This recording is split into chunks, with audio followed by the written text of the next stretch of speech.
Abahiya sosyal ji tebahiya sistematik a rastiyên civakî yên maddî û manevî ku ji tebahiya tekiliyên civakî, komên civakî yên ku di encama tekiliyên civakî de dertên holê re abahiya civakî bi gotinekî din abahiya sosyal tê gotin.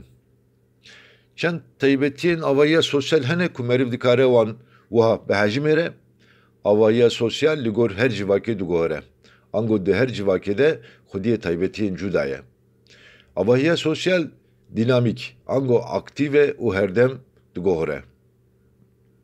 Abahiya sosyal dibin tesîra şert û mercên coğrafyayê de dimîne û bi vî havî şekil digire.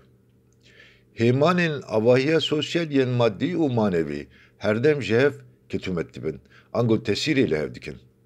Goherînekê ku di hemanekê abahiya sosyal de pêk tê, bi demê re tesîrê li ê din jî dike.